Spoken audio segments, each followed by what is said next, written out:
స్వరూపాన్ని భేదం పొంది దాన్నే లయం అంటారు. అటువంటి లయముందజేయు హరి పంకరుహోదరుడు ఆదిమూర్తి అచ్యుతుడు త్రిశక్తియుక్తుడగుచుండు నిటింతకు తాన మూలమై, ఇదంతా తానే మూలమై 3 పనులు ఆయనే చేస్తున్నాడు 3 పేర్లు పెట్టుకొని.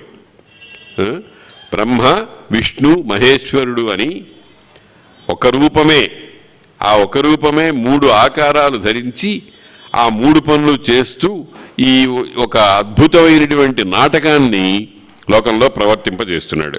వినువత్స నీవు నన్నడిగిన ప్రశ్నకు ఉత్తరంబు కేవల పరమంబును బ్రహ్మంబి అఖిలంబునకు గుణాధార హేతుభూతము సుమ్మి.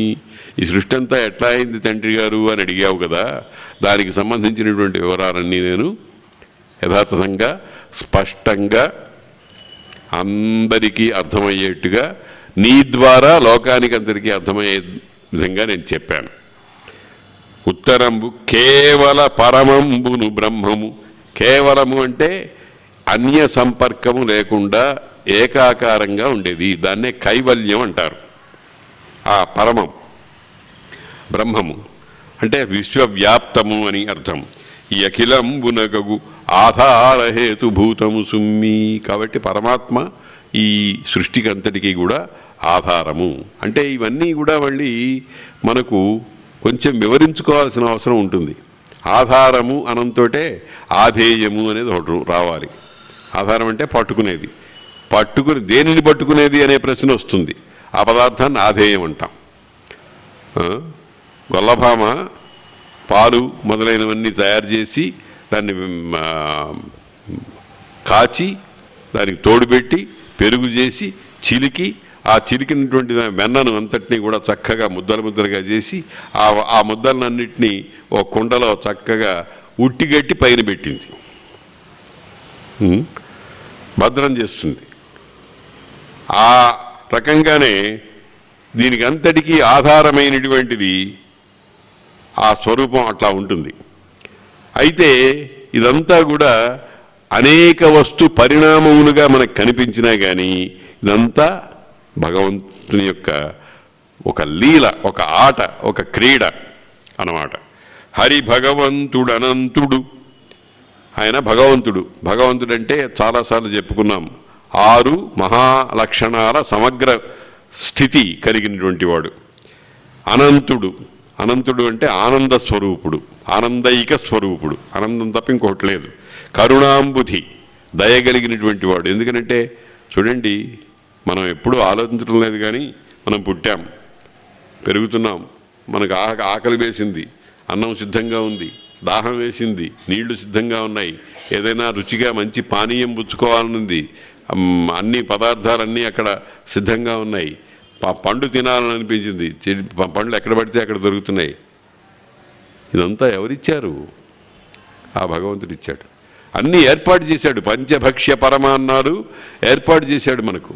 మనమేమో అనుభవిస్తూ ఆ ఇచ్చిన వాడెవడు అనేది ఆలోచించడం మానేశాం. ఇది చాలా ద్రోహం, ఇది చాలా ఘోరమైనటువంటి విషయం. కాబట్టి అందుకనే ఆయన ఏమన్నారు? కరుణాంబుధి, కరుణ, సముద్రం అంతటి కరుణ కలిగినటువంటి వాడు. సముద్రంలో జలం ఎంత ఉంది అనేది ఎవరైనా లెక్కబెట్టి చెప్పగలరా?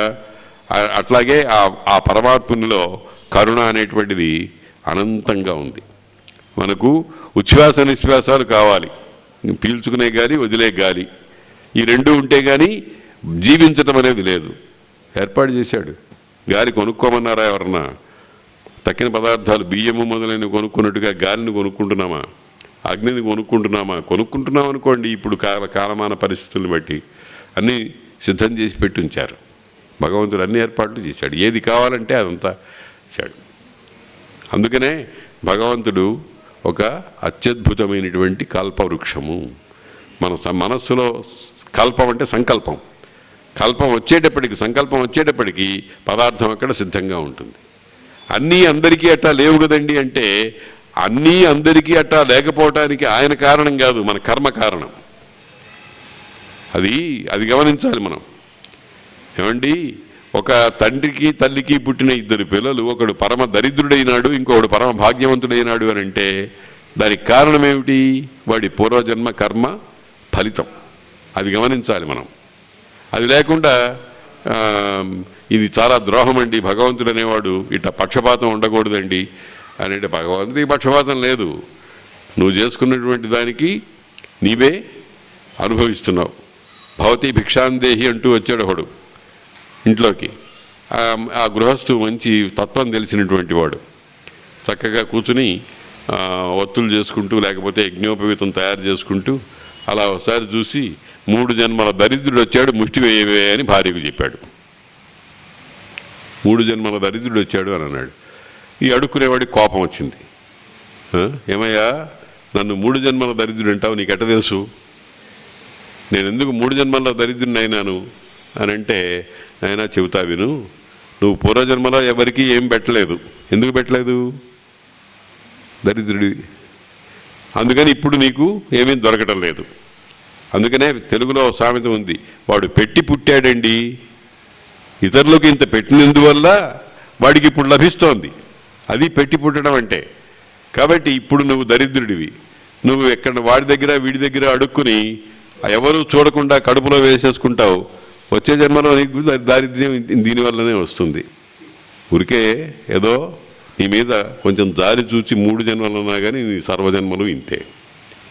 అంతే కదా. 3 జన్మలంటే గ్యారంటీగా 3 జన్మలని, అంతకుముందు కాదని కాదు అర్థం. ఎందుకనంటే అతడు పెట్టడానికి ఏం లేదు, వాడికి ఏం లేదంటే అర్థం ఏమిటంటే బుద్ధి లేదు, పెట్టాలి అనేటువంటి బుద్ధి లేదు. అందుకనే భారతంలో ఏం చెప్పారు? కొంచెమైనను తగ పంచి కుడువ మేలు. కొంచెమైనా సరే పంచి, నీకున్న పిడికెడు ప్రసాదం ఇస్తారనుకోండి, ఇక్కడ ఆ ప్రసాదం చిన్న ఒక కవర్లో ఇస్తున్నారు, ఒక పాత్రలో ఇస్తున్నారు. దాన్ని గవక్క నోట్లో వేసుకోవద్దు, పక్కవాడు కూడా తింటున్నాడా లేదా అని ఆలోచించమన్నారు. అప్పుడే నీలో మానవత్వం ఉన్నట్టు. మానవత్వం లోకం కోసం కాదు, నీ కోసమే. నువ్వు అట్లా పెడితే వచ్చే జన్మలో నీకు ఎవడో పెడతాడు. వచ్చే జన్మ అంటే రేపు, ఎల్లుండి, జీవితం బతికున్నంతకాలం. అందుకనే చాలామంది ఆ దానగుణం చేత ప్రఖ్యాతులైనారు. శిబి, దధీచి, రంతిదేవుడు మొదలైనటువంటి వాళ్ళందరూ. ధర్మరాజు ఎంత అన్నదానం చేశాడండి. రాజసూయాగం చేసినప్పుడు ఆ భారతంలో వర్ణిస్తుంటే ఆశ్చర్యం వేస్తుంది. ఆయన ఇంట్లో ఒక విచిత్రమైనటువంటి శంఖం ఉందిట. ఆ శంఖము 1,00,000 మంది ఉత్తములైనటువంటి వ్యక్తులు భోజనం చేస్తే ఎవ్వరూ మోగించాల్సిన అవసరం లేకుండా దానంతరం అది మోగుతుందిట. ఆ యజ్ఞం జరిగిన అన్ని రోజులు అది మోగుతూనే ఉందిట. ద్రౌపది వాళ్ళందరికీ భోజనాలన్నీ కూడా అమర్నాయా లేదా అని చూసి అర్ధరాత్రి ఇంక తినేవాళ్ళు ఎవరూ లేరు అనేటువంటి నమ్మకం కలిగిన తర్వాత అప్పుడు కొంచెం పదార్థం తిని పడుకునేదిట. ఇదంతా భారతంలో వర్ణించారు. ఏమొచ్చింది దీనివల్ల? ఏమొచ్చింది? 10 మందికి పెట్టినందువల్ల ఏమొచ్చింది? శాశ్వతంగా వాళ్ళ చరిత్ర మనం చదువుకుంటున్నాం. వాళ్ళ చరిత్ర మనకు ఆదర్శప్రాయమైంది. మనం కూడా అట్లా ప్రవర్తించాలి అనేటువంటి స్థితిని మనం భావన చేస్తున్నాం. కాబట్టి యజ్ఞభావన కానీ, దానభావన కానీ, త్యాగభావన కానీ ఇవన్నీ చాలా పరమములు అని చెప్తూ ఉంటారు వేదాల్లో. తలకొని ఇది అంతయును ఇక్కడ అన్న తర్వాత బ్రహ్మదేవుడు గారు ఒక చిన్న విచిత్రమైన మాట అంటున్నాడు. ఇది అంతయును నిక్కము. నాయన చెప్పిన దాంట్లో ఏమీ అసత్యం లేదు. అంతే. మన మానవుడి మనస్సు ఏమిటంటే, అబ్బా ఏం కోతలకు వస్తున్నాడు రా ఈయన అని అనిపిస్తుంది మనకి. అట్లాగే ఎవరికైనా నేను మాట్లాడే మాటల్లో అసత్యం ఉందనేటువంటి భావన కలుగుతుందేమోనని ఆయన ఏమంటున్నాడంటే, ఇది అంతయును నిక్కము ఏ బొంకన్, నేను అబద్ధం ఆడటలేదు నాయన అన్నాడు. ఈ మాట ఎందుకన్నాడంటే దార్ఢ్యం కోసం. చెప్పిన విషయానికి మన మామూలుగా మాట్లాడేటప్పుడు కూడా నేను నిజంగా చెబుతున్నానండి అంటాడు.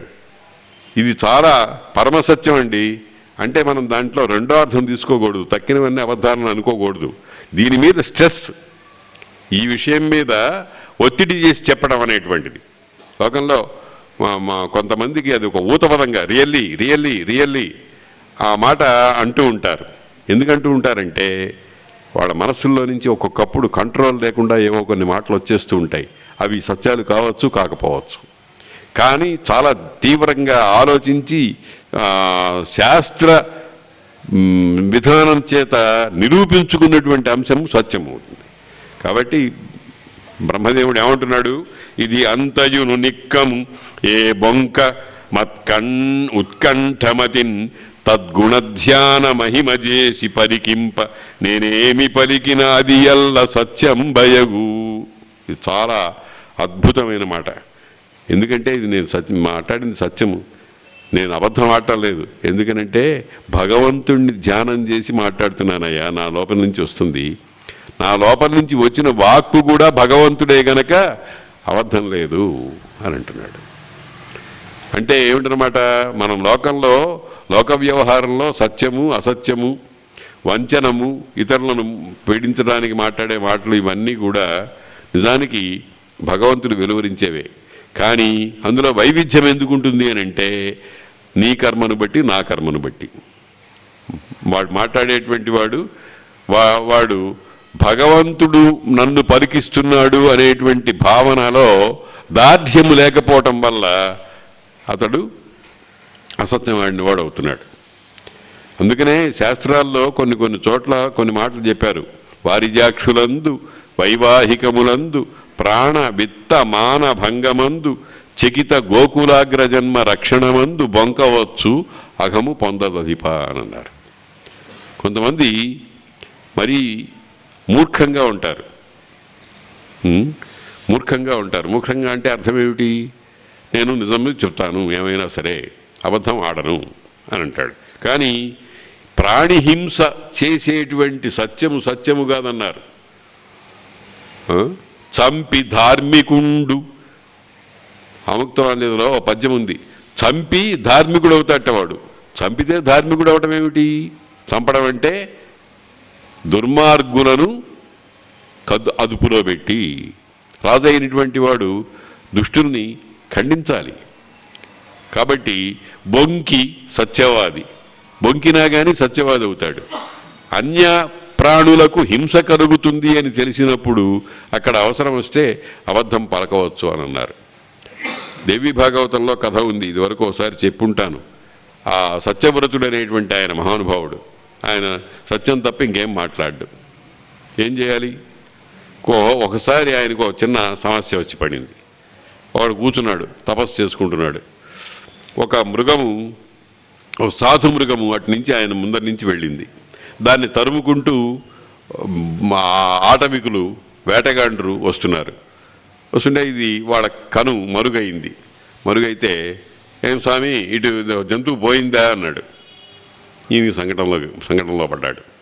ఏమిటి పోయింది? తాను చూసిన మాట సత్యము. పోయిందని చెప్పామో దాని ప్రాణం తీస్తారు వీళ్ళు. పోలేదు నేను చూడలేదు అంటామా అబద్ధం ఆడినట్టు అవుతుంది. ఏం చేయాలి? అందుకని ఆయన చాలా చమత్కారంగా ఒక మాట అన్నాడు, చూచిన కంటికి చెప్పే శక్తి లేదు, చెప్పే నోటికి చూచే శక్తి లేదు అన్నాడు. ఆయన ఏం చెబుతున్నాడో అర్థం కాక వాళ్ళ దాన్ని వాళ్ళు వెళ్ళిపోయినారు. అబద్ధం వాళ్ళ వ్రతాన్ని రక్షించుకున్నాడు, ఆ జంతువుని కూడా రక్షించాడు. కాబట్టి ఒక్కొక్కప్పుడు ఇటువంటివి మనను రక్షిస్తూ ఉంటాయి. అయితే ఇట్లాంటివి కూడా జరగవు. శ్రీరామచంద్రుడు ఒక అబద్ధం ఆడినట్టుగా రామాయణంలో ఉంది. ఆ సుమంతుడితో శ్రీరామచంద్రుడు అంటాడు, దశరథుడు రామా నిలు అని అన్నాడు. సుమంతుడు రాముడు పోనివయ్యా పోని నువ్వు పోని అన్నాడు. అదేమిటండి, రాజుగారు నన్ను పిలుస్తున్నాడు అంటే రథచక్రపు ఘోషలో ఆయన మాట వినలేదని చెప్పవయ్యా అన్నాడు. రథచక్రపు ఘోషలో నీ మాట నాకు వినపడలేదు అని చెప్పు అని అన్నాడు. రామచంద్రుడు అంతటి వాడు ఇట్లాగా మిథ్యాప్రయుక్తంగా వాక్యం ప్రయోగించవచ్చునా అంటే కొన్ని సందర్భాల్లో ఆ ప్రయత్నం చేయాలి. లేకపోతే ఇప్పుడు ఏమవుతుంది, ధర్మం నాశనం అయిపోతుంది. ధర్మం నాశనం అయిపోతుంది. ఎందుకు ధర్మం నాశనం అయిపోతుంది? రాముణ్ణి అరణ్యానికి పోవద్దంటున్నాడు దశరథుడు. ఆ రాముణ్ణి అరణ్యానికి పంపించమని వరం కోరింది, ఇచ్చానన్నాడు. ఏమైపోయింది? అసత్యవాక్ అవుతాడు. దశరథ మహారాజు ది గ్రేట్ లయర్ అనేటువంటి ముద్ర పడిపోతుంది. తండ్రికి ఆ మాట కల్పించడం ఇష్టం లేదు. అందుకని రాముడు ఏం చేశాడు, సర్వభారాన్ని వహించేవాడు కనుక ఆయన ఏం చేశాడంటే, నువ్వు అబద్ధం ఆడవయ్యా పర్వాలేదు, నేను చూసుకుంటానులే అన్నాడు. అది భగవంతుని యొక్క లీల, విలాసం. అందుకని సత్యాసత్యాలని గురించి కూడా అనేకమైన సందర్భాల్లో ఏది సత్యమవుతుంది, ఏది అసత్యమవుతుంది అనే దాని గురించి భారతము, రామాయణము మొదలైన వాటిల్లో గొప్ప గొప్ప చర్చలు చేశారు. అంతేగాని మొండిగా నేను సత్యమే పలుకుతాను. ఎవరో వస్తున్నాడు ఎదురుగుండా ఒక మహానుభావుడు, ఆయన మొహంలో కళాకాంతులు లేవు. ఇంకా గట్టిగా చెప్పాలంటే కోతి మొహం. ఏమండి మీ మొహం కోతిలా ఉందండి అని అన్నాం అనుకోండి, సత్యమే. ఏమవుతుంది? వాడు చెప్పు తీసుకొడతాడు. ఆ మాట చెప్పకపోతే మనకు నష్టమేముంది? కాబట్టి సత్యము అసత్యము అనేటువంటి వాటిని చాలా జాగ్రత్తగా వివేకంతో నిర్ణయించుకోవాలి. అందుకనే భగవంతుడు అంటున్నాడు, బ్రహ్మదేవుడు అంటున్నాడు, ఇంతకు నేను బొంకను ఉత్కంఠమతిన్, చాలా గొప్ప కోరికతో ఏమైనా సరే భగవంతుని యొక్క అనుగ్రహం పొందాలి అనేటువంటి భావనతో తద్గుణ ధ్యాన మహిమ చేసి ఆ భగవంతుని గుణముల మహిమను నేను ధ్యానం చేస్తున్నాను గనక పరికింపన్, నేనేమి పరికినా అది సత్యం బయగును అన్నాడు. ఇది చాలా అద్భుతమైనటువంటి మాట.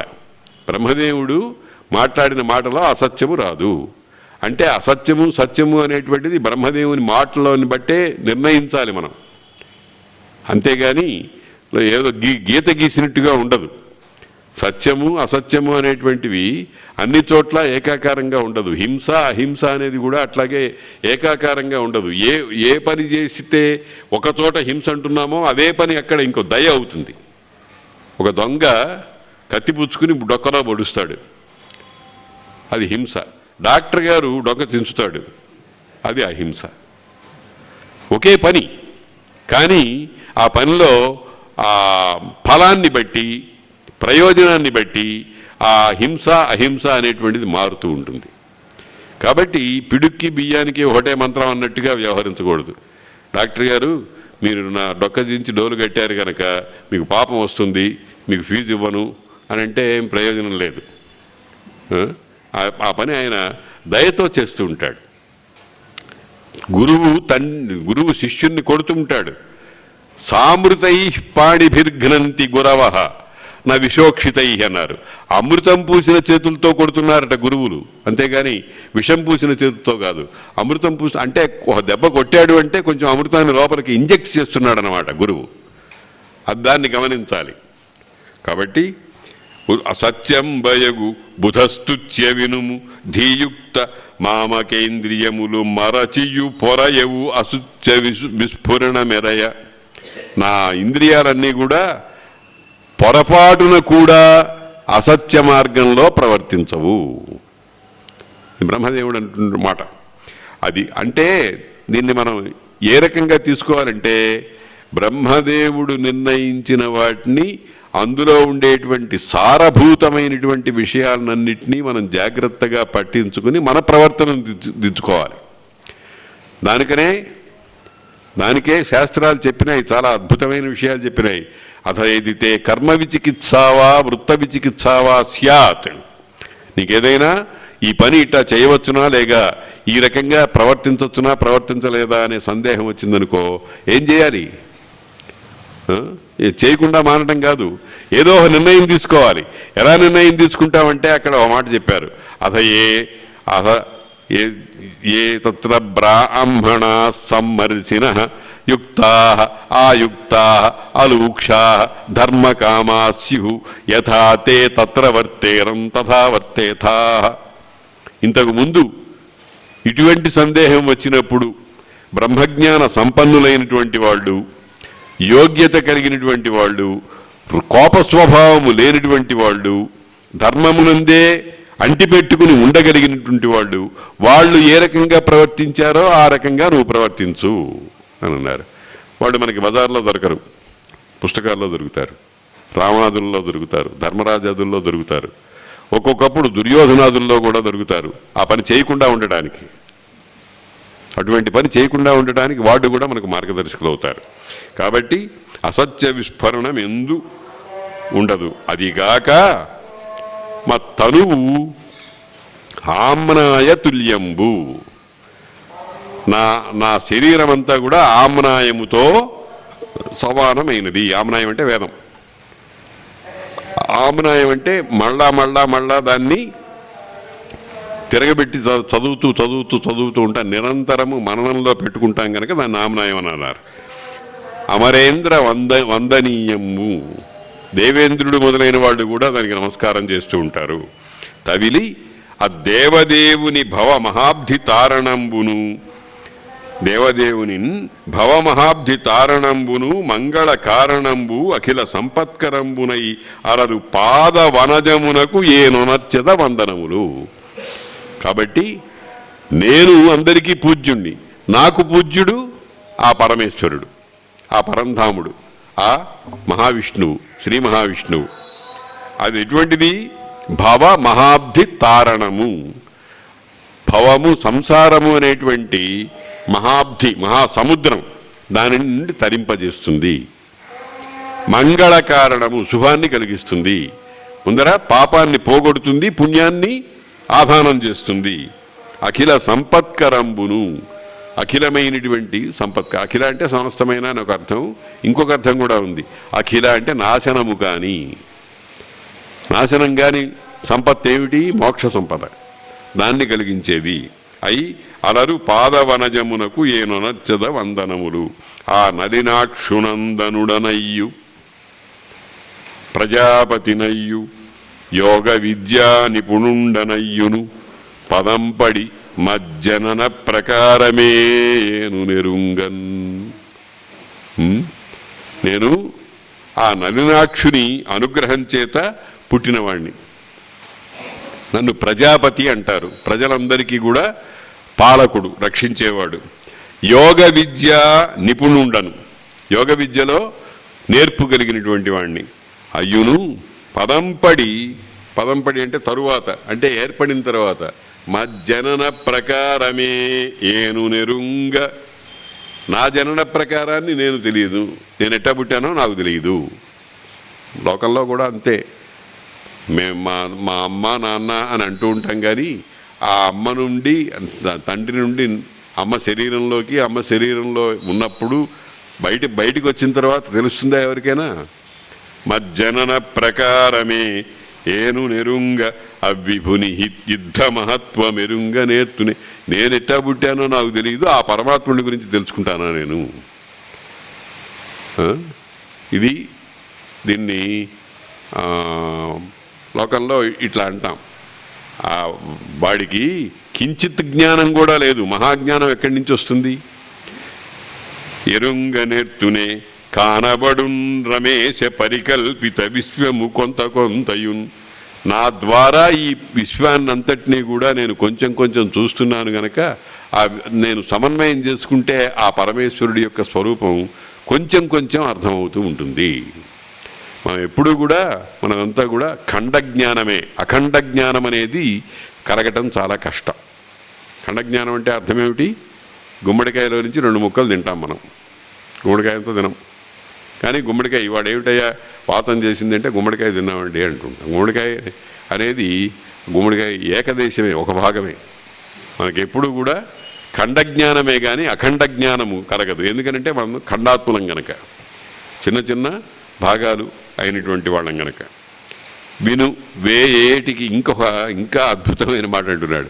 నా సంగతికి ఏమొచ్చింది ఆయనకే తెలియదు అన్నాడు. నన్ను సృష్టించిన పరమాత్ముడికి కూడా ఆయన యొక్క వ్యాప్తి ఎంత అనేటువంటిది తెలియదు అని అన్నాడు.